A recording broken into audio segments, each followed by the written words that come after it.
Luis y después yo, ¿vale? ¿Qué tal? Buenas tardes. Bueno, estamos en directo a través del canal de Facebook de Segra y vamos a empezar este vídeo debate, así que os pido que os presentéis y rápidamente comenzamos en materia. Gracias, Miguel Ángel. Yo soy Luis Rincón, soy vicepresidente de SEGRA, de la Sociedad Española de Graduados y Técnicos en Radiología. Soy técnico especialista en radiodiagnóstico en el Hospital Universitario Miguel Servet, en Zaragoza, y también soy graduado en Radiología y diplomado en Salud Pública. Y gracias, Miguel Ángel, y gracias a Luis y a David por compartir este rato en el que vamos a hablar y vamos a contar un poquito nuestra experiencia personal en estos tiempos del coronavirus. Pues un gusto estar aquí. Bueno, yo soy Lluís Gabaldá, soy técnico superior en imagen para el diagnóstico. Hace unos 10 años que acabé. También he cursado el grado de imagen médica y radioterapia y actualmente trabajo en el Hospital Vall d'Hebron en el servicio de medicina nuclear. Como parte de SEGRA, yo actualmente estoy como vocal de medicina nuclear. Buenas tardes. Gracias, compañeros, por estar aquí. Yo soy David Llopis, soy técnico superior en imagen para el diagnóstico. Llevo más de 20 años en mis espaldas de ejercer la profesión. Soy parte de la junta directiva de la Asociación Catalana de Técnicos en Imagen para el Diagnóstico, ACTEDI, y aquí preparado para compartir experiencias y muchas gracias a Miguel Ángel por esta iniciativa. Bueno, gracias a vosotros, lo primero. Así que lo que sí que es verdad que nos hubiera gustado tener algo más de presencia, algo más, no, presencia femenina, pero es que la verdad es que hemos tenido que hacer esto súper rápido y prometemos que en futuras ediciones lo haremos así y contactaremos. Bueno, ya tenemos ahí 20 espectadores en vivo, así que vamos a ir en materia porque vamos a estar una hora aproximadamente bueno, con los espectadores que puedan haber. Os pedimos que a los espectadores que participéis, que mandéis vuestros comentarios, porque empezamos con la primera parte. ¿Cómo os sentís en estos tiempos de coronavirus? ¿Qué ha pasado como profesionales de la radiología? Contarnos vuestras experiencias, vosotros tres, después yo contaré la mía al final. ¿Y cuál es la percepción de lo que está pasando entre los profesionales de la radiología, los técnicos, en España? ¿Cómo lo estáis viendo? Adelante, Luis Rincón, por ejemplo.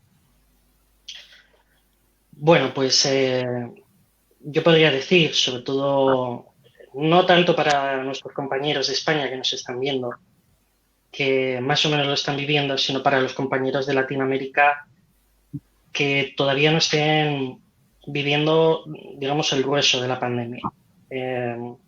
La sensación así personal, por una parte respecto a lo que es la administración, el gobierno, los documentos que he ido elaborando, la organización del hospital, la organización de los servicios a la hora de trabajar con los casos COVID, tanto los sospechosos, los probables como los confirmados y demás, pues ha sido muy compleja, porque en los documentos que ha publicado el Ministerio ha habido cierta controversia, cierta libre interpretación por parte de los gobiernos autonómicos, de las regiones que hay en España y de los gobiernos, así como dentro de los propios servicios sanitarios y los centros sanitarios.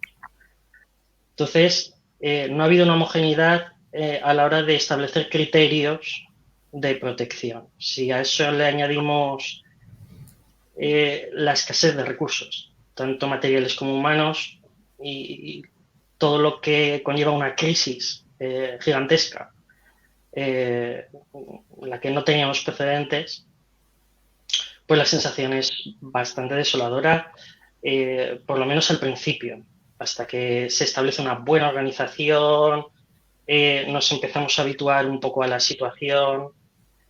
Entonces, por momentos se siente frustración, se siente desamparo, se siente enfado, se siente tristeza.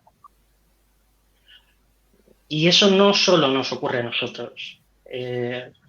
nosotros los técnicos vamos a unos servicios o a otros haciendo estudios portátiles y vemos esa misma sensación, esa misma respuesta un poco en el ambiente allí donde vas.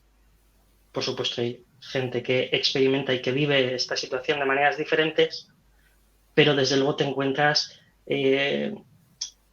posturas, sensaciones, sentimientos, contestaciones, trato en general entre nosotros, entre los profesionales, que no conocías antes. Tanto solidarios y tanto mucho compañerismo en ocasiones, como en ocasiones ves como esa frustración, esa tristeza, esa rabia, esa situación de indefensión que ves en los pacientes, en la situación en general, cuando una crisis te supera a nivel emocional, a nivel personal, ves cómo afecta a las personas y en algunas de ellas incluso con una hostilidad bastante grande, ¿no? Entonces, todos intentamos lidiar con esta situación de manera diferente, cada uno en la medida en lo que puede, pero realmente es muy complicado. Muy complicado. ¿Te estás refiriendo, Luis Rincón, a la incertidumbre y sobre todo a lo inesperado que ha pasado, ¿no? en España, ¿no? Y que es aplicable a cualquiera de las autonomías que conforman a España y además, por ejemplo, por lo que está pasando en Europa, ¿no? Ha habido mucha incertidumbre como profesionales sanitarios, como miembros de esta sociedad y como miembros de toda la sanidad que hay en España. Sí, sí. Realmente incertidumbres porque normalmente no te encuentras en una situación en la que tienes un volumen muy grande de pacientes que están muy mal, con unas características, con unas situaciones muy malas, y que además sabes fehacientemente que aquello va a ir todavía más, que el esfuerzo personal, profesional, de todo tipo va a ir a más y que eso, quieras que no, mina, porque no estás acostumbrado a una situación de esa envergadura, ¿no? David Llopis, ¿cómo has vivido tú el impacto, el inicio, cómo has trabajado tú y la gente de tu servicio y todo lo que conoces? Bueno, nosotros la verdad es que en un primer momento ha sido un shock emocional como en cualquier crisis. Hemos tenido que adaptarnos a una situación que de golpe y porrazo, como muy bien ha dicho Luis, nos ha venido grande. Yo pienso que nadie se esperaba que lo de China llegaría aquí de esta forma y además tan rápida. Y lo primero que piensas es cuánto tiempo he estado yo trabajando expuesto sin saber absolutamente nada de lo que tenía delante. Un poco miras retrospectivamente, piensas, hombre, si he estado trabajando sin mascarilla montones de días y aquí seguramente el contagio podía haber sucedido en cualquier de las ocasiones previas. Entonces, esta sensación de abismo, ¿no? De que no tienes exactamente la constancia de cuándo esto empezó y cuándo estabas expuesto.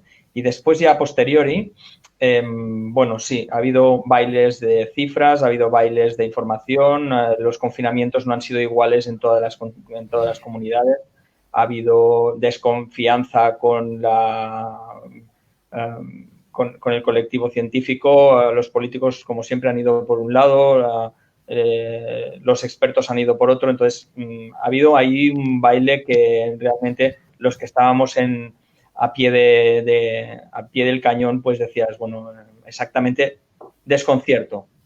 Y en eso coincido con Luis, en cuanto al trabajo día a día, es verdad que han aparecido sinergias entre los compañeros que han sorprendido, ¿no? La solidaridad, la gente que se ha ofrecido a hacer cosas de forma voluntaria y, sobre todo, yo me referiría especialmente a las personas atendidas. El cambio de actitud de las personas atendidas ha sido brutal. Las señales de agradecimiento, también también el estrés que generan, no comprenden las instrucciones de la misma forma, vienen con un estrés brutal, es difícil manejar eso, pero bueno, pienso que día a día pues estamos yendo por el buen camino, ¿no? Luis Gabaldá, en medicina nuclear. Pues yo la verdad es que lo he vivido como una montaña rusa.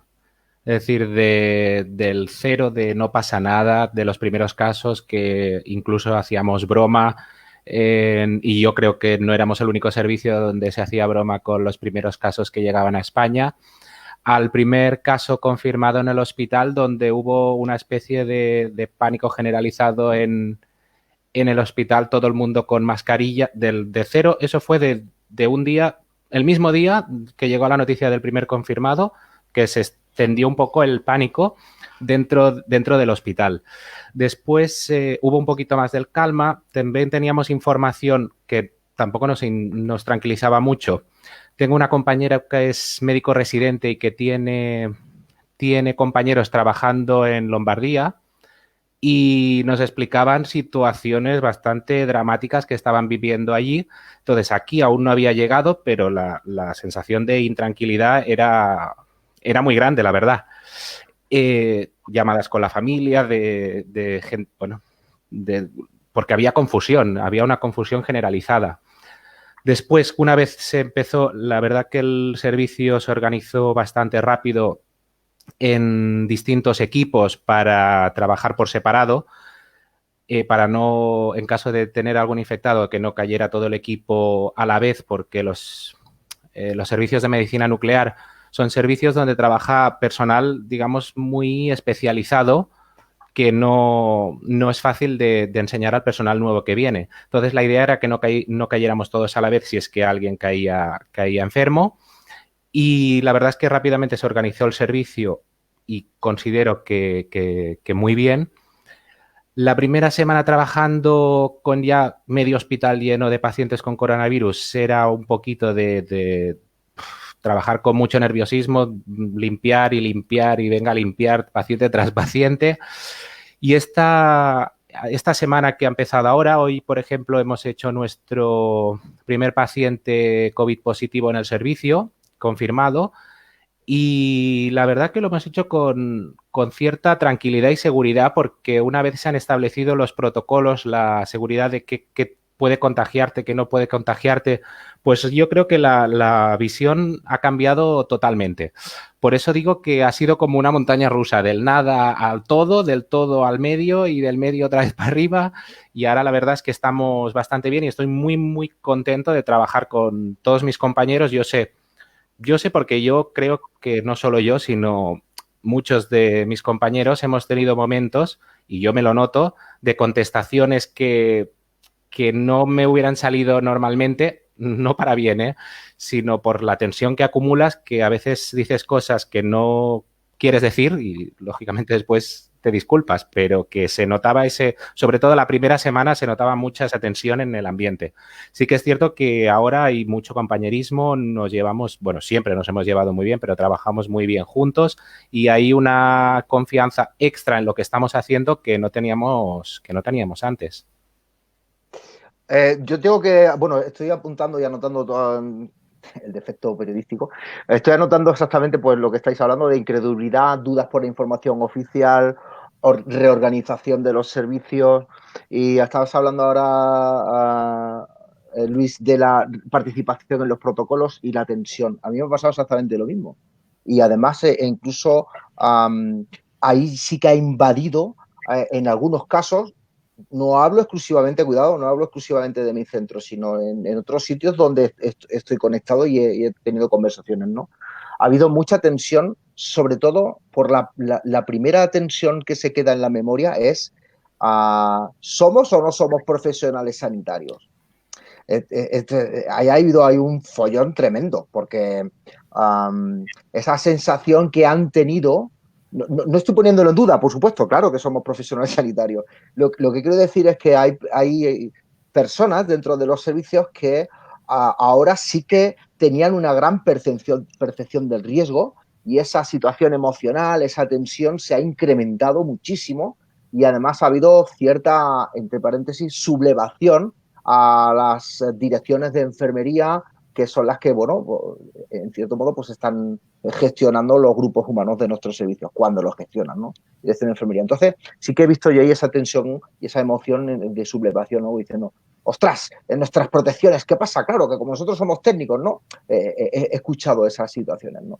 Y es verdad, yo ayer hablando ayer creo que fue, con la supervisora precisamente de mi unidad, estábamos hablando de que también es verdad que las emociones han influenciado, pero que en situaciones de crisis esto es un test de esfuerzo tremendo sobre la coordinación, sobre la solidaridad que estabas citando David y Luis Rincón.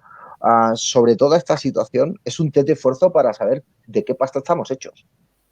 Como profesionales sanitarios, como técnicos de radiología, como partícipes de un conjunto, de un bloque, no solamente estructural de ladrillos, sino de un bloque de muchas personas haciendo o enfocando nuestros esfuerzos en esto, ¿no? No sé si a vosotros también os ha pasado esto, ¿no? El tema de la sublevación un poco, ¿lo habéis escuchado, lo habéis visto? Yo lo he visto porque en algunos casos la sublevación estaba totalmente justificada a mi modo de ver, porque en general, no en mi centro en concreto, sino en general, y reconocido por todo el mundo, faltaba material de protección y faltaba y falta, Y falta. en muchos sitios a día de hoy. Y yo creo que es bueno, es decir, la gente no ha dejado de trabajar, pero la gente tiene que exigir trabajar con ciertas garantías. Cuando yo oigo personalmente, cuando yo oigo lo de héroes, está muy bien, pero yo no quiero ser un héroe. Yo quiero trabajar con garantías porque me permitirá trabajar mucho mejor y mucho más tranquilo. Uh-huh. ¿Qué sensación, Luis Rincón, de participación en los protocolos has tenido tú en tu servicio o generalmente? Ahora hablaremos de este documento que ha publicado Segra y Actedi, ¿no? Pero antes de ese documento, ¿qué participación o qué sensación de participación en esos protocolos, en esa reorganización del servicio? ¿Cómo se ha llamado Bien. a la puerta para participar? Bien, en cuanto a los protocolos de protección, de utilización de EPIs, de equipos de protección individual, de reorganización del servicio a la hora de trabajar y demás, en mi hospital en concreto, que es el Hospital Universitario Miguel Servet, ha ido en función de lo que ha determinado en principio medicina preventiva, salud laboral y lo que se ha establecido con la dirección de enfermería y las supervisiones. He de decir que en un primer momento, medicina preventiva, al igual que los servicios de medicina preventiva de muchos otros centros en España, y esto creo que debería ser un tema para reflexionar, al menos de cara a nuestra visibilidad o en qué nos dedicamos, pero realmente desconocían qué teníamos que realizar cuando hacíamos un estudio portátil de tórax o de lo que sea, ¿no?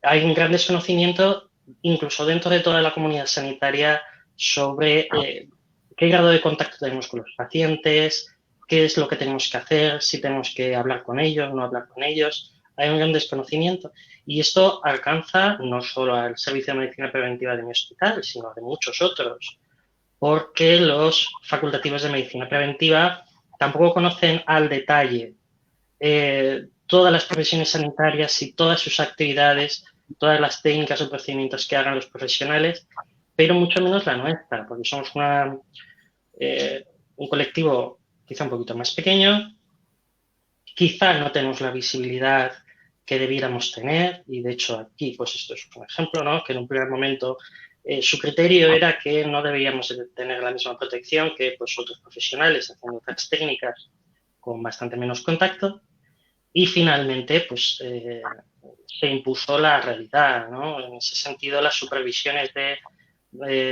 radiodiagnóstico, al igual que de otros servicios de medicina nuclear y de radioterapia, pues se han establecido la lógica y la coherencia, ¿no? Que somos profesionales que tenemos un contacto cercano con los pacientes, que tenemos una comunicación con ellos, que realmente tenemos que estar bien protegidos, igual de bien protegidos que otros profesionales, médicos, enfermeras, auxiliares, celadores en caso de que lo necesiten, cuando tienen un contacto cercano. Pero eso es un detalle que sí que nos tiene que hacer reflexionar, ¿no? No tenemos visibilidad dentro de nuestros propios centros como profesión sobre las cosas que hacemos y las que no, y además eso tiene un impacto, puede tener un impacto luego a niveles más altos, tanto de la administración autonómica como nacional, tanto en nuestro país como en otros. Está refiriéndose Luis Rincón es un dato importante, es que en primer momento medicina preventiva en muchos sitios, y a mí me pasó, no nos consideraban como profesionales de alto riesgo. Eso es cierto. Y usted está diciendo que posiblemente sea debido a la visibilidad, por eso la segunda parte de este directo vamos a hablar de cuál es el mensaje que necesitamos tener en visibilidad, en redes sociales, en internet, en cualquier evento, y que además, claro, no nos conocían mucho en ese sentido y estamos un poco en el aire. Tenemos que protegerlo mucho, igual que enfermería, igual que los médicos de planta, igual que los médicos de puertas de entrada de urgencia.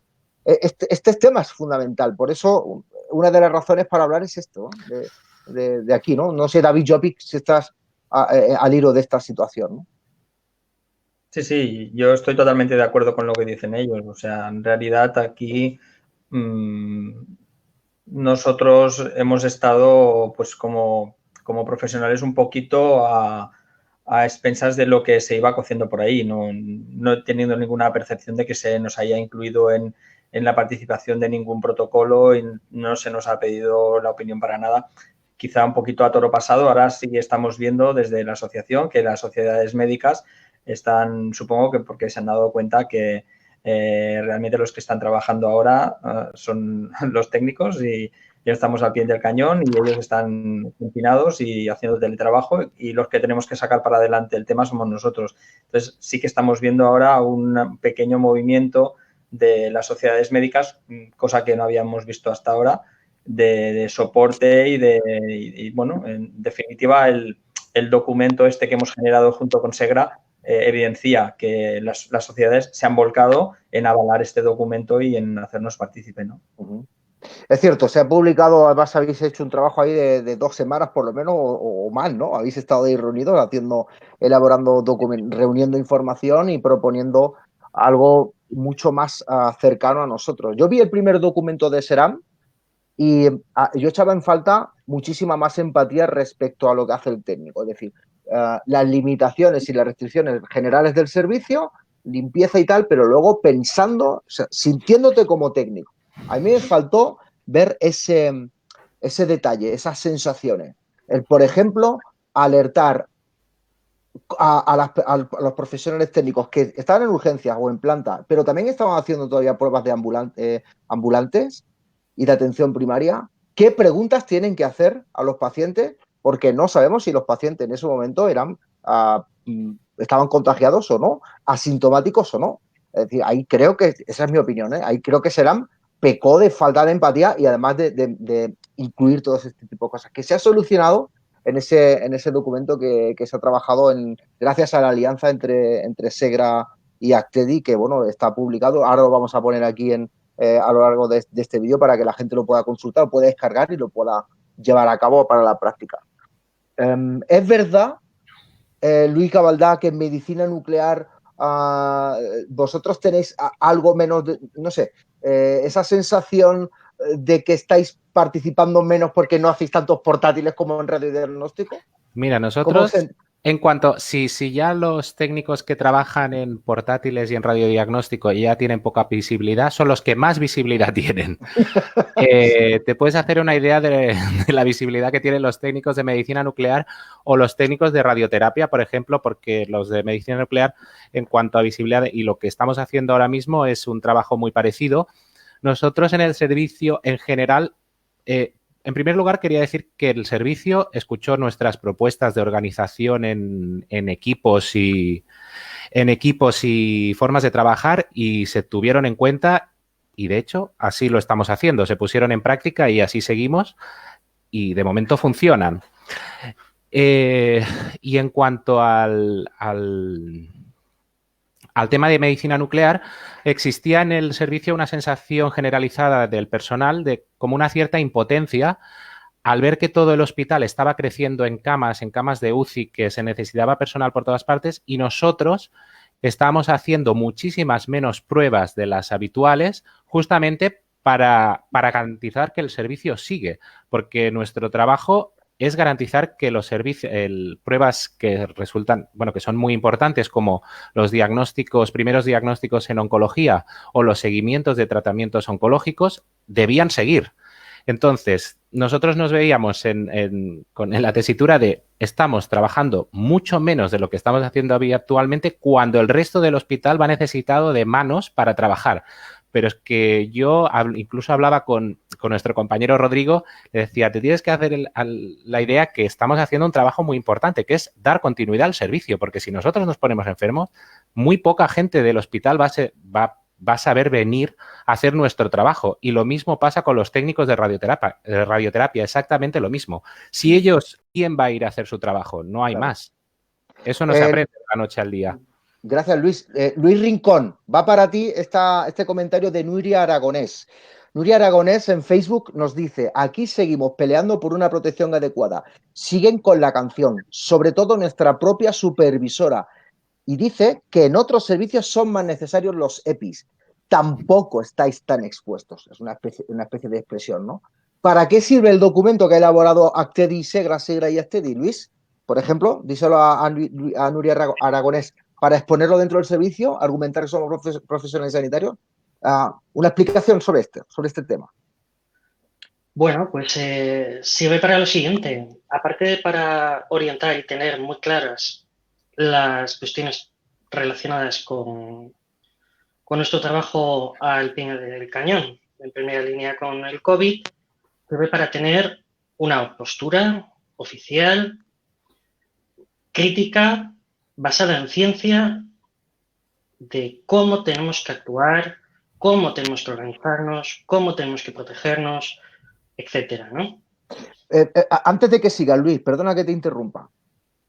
La guía que ha publicado la Sociedad Española de Graduados y Técnicos de Radiología, que es una sociedad científica, junto con Actedi, ¿es una guía que tú puedes llevar a tu servicio y decirle, ¿esto lo hizo una sociedad científica? Sí, desde luego. Sí. Claro, es que esta es la utilidad, ¿no? de esta historia. Mira, esto dice una sociedad científica creada que ha hecho esta guía, este protocolo. Por favor, cambiar las cosas. Estoy preguntándote a ti, Luis. Claro, es que cuando elaboras con un equipo de trabajo una guía de este tipo, no está basada simplemente en opiniones personales. Eso tiene una validez científica cero. Se basa en la evidencia y se basa en documentos oficiales y se basa en lo que sabemos al respecto de. Y de eso se trata. O sea, quiero decir, es manifestar la realidad científica del momento actual. Es decir, hasta donde sabemos hoy sobre el SARS-CoV-2, sobre el COVID-19 y sobre la actuación que deberíamos tener, cómo deberíamos protegernos, cómo deberíamos trabajar de la manera más idónea. Bueno, a mí me parece que esto es una noticia aplicable. Creo que ha faltado expresar que si tenéis problemas, utilizar esta guía. Sí, digo yo. Claro. Sí, desde luego. David Llopis. Sí, si me permitís intervenir. Yo entiendo este comentario de esta compañera. Esto de que realmente no estáis tan expuestos. Hombre, si hay algún profesional que está mentalizado con que el riesgo cero no existe, somos nosotros. Porque nosotros, cualquier exposición a radiaciones ionizantes se tiene que considerar como un peligro potencial, porque el riesgo cero de radiaciones ionizantes no existe, con lo cual la exposición al virus exactamente igual. El riesgo cero no existe, con lo cual vamos a poner un poquito en entredicho esto de que no estamos tan expuestos, estamos igual de expuestos porque estamos en primera línea. Y un poco continuando con lo que ha dicho Luis, ¿no? Es muy importante que como decía Freddie Mercury, show must go on, ¿no? O sea, que el trabajo tiene que continuar y es tan importante lo prioritario como lo que es el trabajo de base del enfermo oncológico, del enfermo de seguimiento o del día a día, ¿no? Bueno, a mí me parece que estamos llegando justamente a la media hora de este punto. Estamos rozando ya lo que es la visibilidad, ¿no? Acabo de ver otro comentario en Facebook de Carlos Ruiz, que es un compañero también socio de Segra, que dice: ¿no creéis que Preventiva desconoce nuestro trabajo y las normas de radioprotección? Saludos, Carlos, el trabajador en Loja. ¿Cómo empezar a hacer el trabajo de visibilidad? No solamente en redes sociales, ojo, sino en otros sitios donde quizás deberíamos de haber estado o se ha estado poco. Luis Rincón, por ejemplo. Bueno, respondiendo a Carlos Ruiz, en mi humilde opinión, los preventivistas, los facultativos especialistas en medicina preventiva y salud pública tienen una amplísima formación y un amplísimo conocimiento de todo lo que tiene que ver con la medicina preventiva, con la salud pública y demás. Respecto a la radioprotección, los que mejor conocen la radioprotección realmente son los radiofísicos, los jefes de servicio de protección radiológica. Por eso cuando tienen que establecer algún tipo de actuación que tiene que ver con radiaciones ionizantes, lo suelen hacer en colaboración con los servicios de protección radiológica, los servicios de física. Y es porque con el tema de radioprotección, de acuerdo, hay quizá una debilidad un poquito mayor que con cualquier otra área dentro de lo que es la medicina preventiva, ¿no? Eso no significa que no tengan los preventivistas conocimientos sobre radioprotección o sobre las protecciones que tiene que haber frente a radiaciones ionizantes, pero no las conocen tan bien como podemos conocerlas nosotros o como puedan conocerlas, por supuesto, los radiofísicos hospitalarios. Bueno, ¿qué hacer entonces? Tú has dibujado un poco el escenario de conexión, de dónde están las cosas. ¿Qué hacer? Respecto a nuestra visibilidad frente a servicios de preventiva, respecto a la población general, a la comunidad sanitaria, ¿no? ¿Te refieres a eso? ¿Tú crees? Sí, claro. ¿Tú crees que debería de publicarse algo respecto a nivel de como posicionamiento a raíz de este documento Actedis-Segra, a decirles a medicina preventiva: señores, os equivocasteis con nosotros? ¿Hay que decirlo? ¿Tú estás de acuerdo en hacerlo esto? Argumentando otras cosas, claro. Estoy hablando del primer mensaje, ¿no? No, a ver. Realmente los servicios de medicina preventiva y salud pública, al igual que salud laboral, lo que hacen es hacer una aplicación de las recomendaciones de las indicaciones de las guías del Ministerio de Sanidad, de la Dirección General de Salud Pública. Entonces ellos las aplican según consideran que es más adecuado. Eso no significa que sean perfectas. Yo aquí añadiría que los servicios de medicina preventiva lo aplican, como has dicho, en función de... Perdona, Luis, no sé. No me acuerdo cómo lo has dicho, pero yo creo que en muchos sitios se está aplicando en función del material disponible. No en función de la máxima protección para los trabajadores, sino del material que hay. Entonces, con eso hacen lo que pueden, porque incluso la primera guía del ministerio o la segunda, ahora no recuerdo, te habla que si estás a menos de 1 metro, mascarilla FFP2, pero que si no hay disponibles, una quirúrgica, y lo dice la guía del ministerio. Evidentemente, siempre será mejor si tienes sin hablar de aerosoles, si estás cerca del paciente, cerquísima, con oxigenoterapia, llevar la FFP2, pero si no hay más, pues quirúrgica, y es lo que dice el ministerio, pero no porque diga, no, da igual una que otra. Es, si no hay, pues vamos a bajar un escalón. Y en la protección. verlo. Quiero decir, ahí hay que entender también, al igual que hay que reivindicar que tenemos que estar protegidos, porque estamos ya en más de un 18% de los contagiados, de los confirmados, los profesionales sanitarios. Esto es un porcentaje altísimo. Y además podemos ser vectores de contagio con otros pacientes, ¿no? Y con nuestros propios compañeros. Entonces hay que reivindicar que tenemos que estar protegidos. No podemos estar en primera línea trabajando por y para los pacientes si estamos enfermos y tenemos que quedarnos en nuestra casa.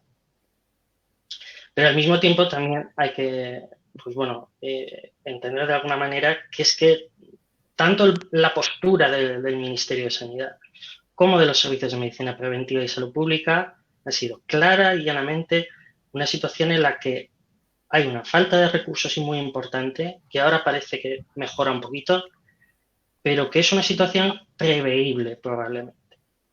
Una situación en la que, se podía haber gestionado de alguna manera, esto lo dicen todos los profesionales sanitarios, todas las sociedades científicas, gestionarlo de una manera eficaz, de manera que todos los profesionales sanitarios hubiésemos estado al menos mejor protegidos o protegidos en las mismas condiciones, ¿no? ¿No creéis que existe la posibilidad de que cuando empiezan a ver la necesidad de usar los EPIs, todo lo que haya de EPIs, empezaron a cuantificar, es decir, a ponerle números a la cosa diciendo cuáles son los que más van a estar cerca del paciente? Hospitalización, urgencias, esto. Y luego, ¿que hay que hacerle pruebas diagnósticas que tienen que venir desde fuera? Por ejemplo, los técnicos de radiología, los TESID, ¿no? De radiodiagnóstico, ¿no? Entonces, quizá por estar menos tiempo de forma continuada, a lo mejor pensaron de esta forma y nos excluyeron inicialmente. ¿Puede ser que sea esto? Yo estoy convencido que sí, pero que es que tiene su lógica. Para mí, hay que proteger más a los que tienen más exposición y durante más tiempo. Y a partir de allí ir adaptando por exposición y por tiempo de exposición. Para mí tiene toda la lógica. Lo que pasa es que hay cosas que rozan la tolerancia. Claro. Bueno, por ejemplo, yo tengo... Disculpa, Miguel Ángel. Sí, perdón.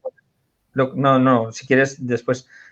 Lo que tampoco no tiene mucha lógica es que protejas a los que están más rato con el paciente, evidentemente, pero que te quedes sin servicio de diagnóstico por la imagen porque están todos de baja. Sí. Claro. Yo creo que a mí me gusta mucho el tema de la psicología. Hago eventos con pacientes. Permitirme este paréntesis.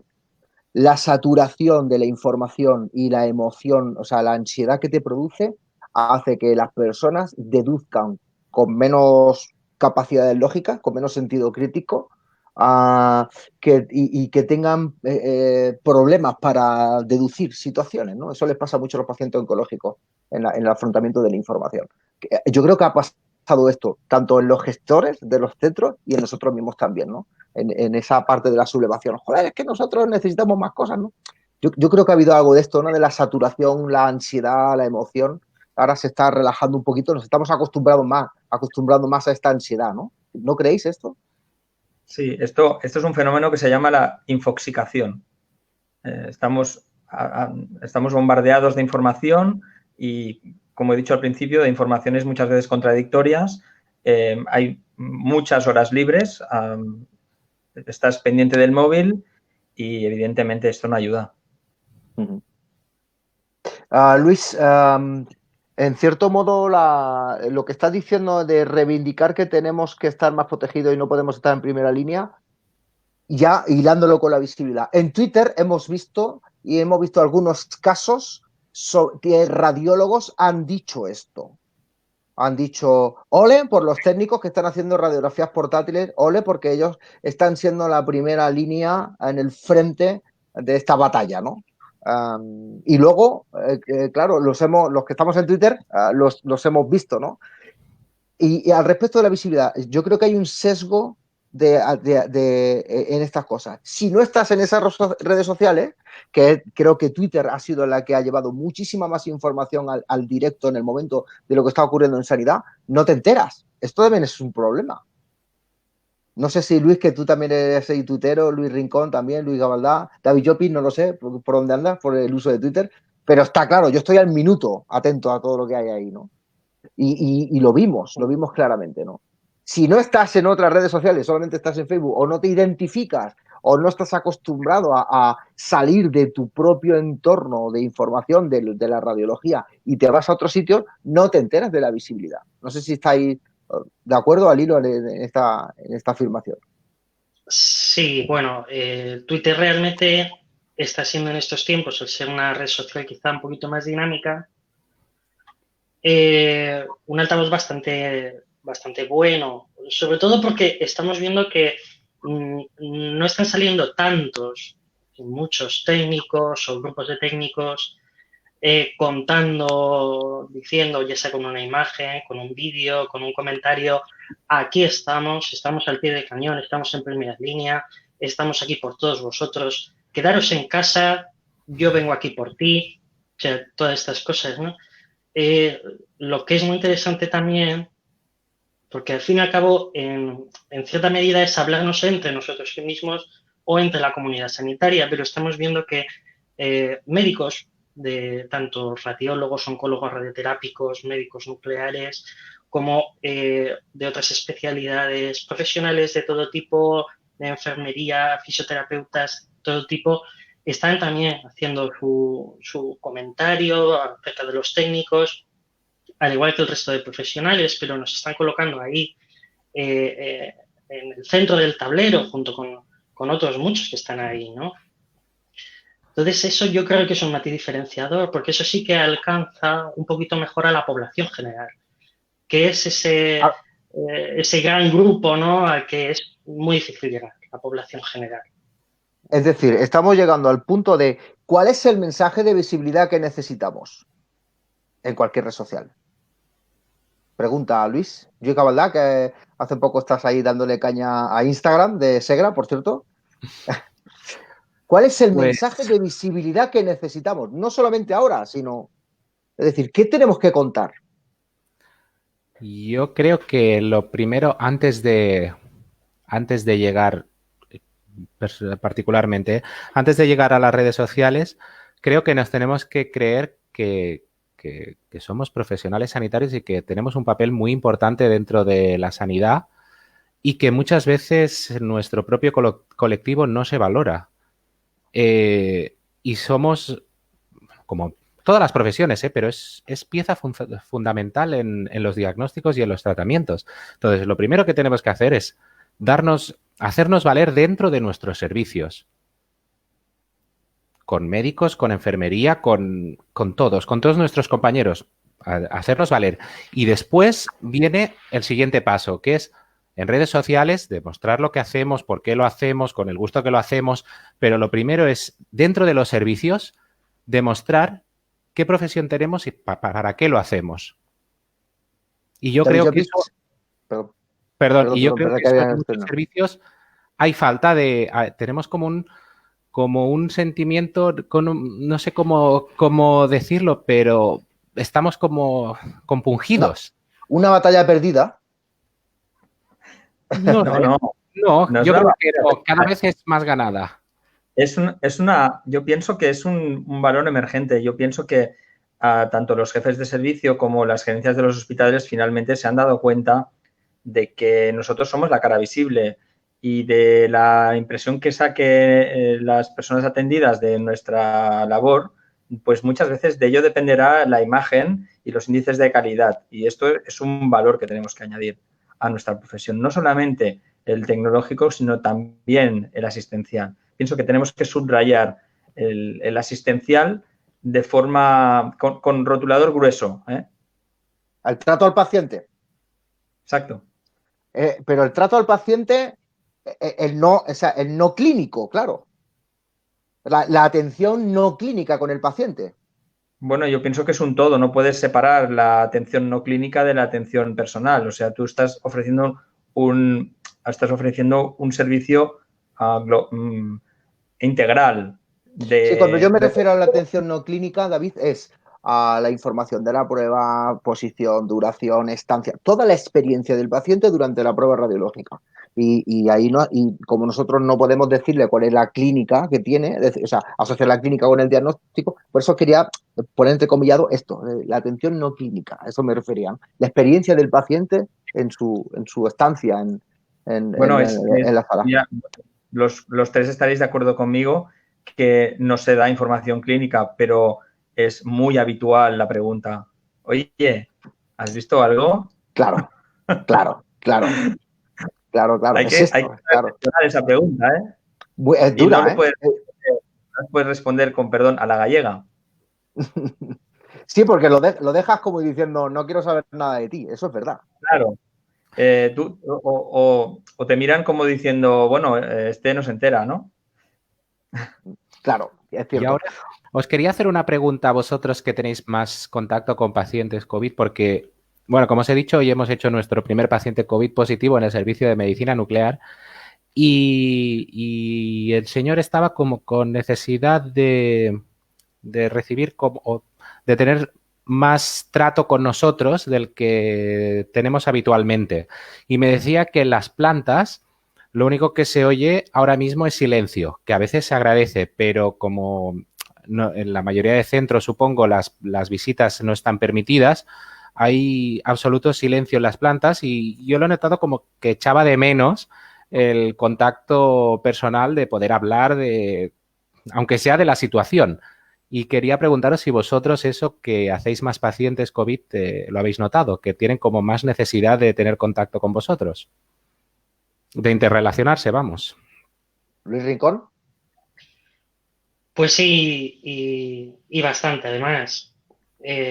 Son pacientes que están en aislamiento, que no tienen ningún contacto con el exterior o apenas tienen algún tipo de contacto con el exterior.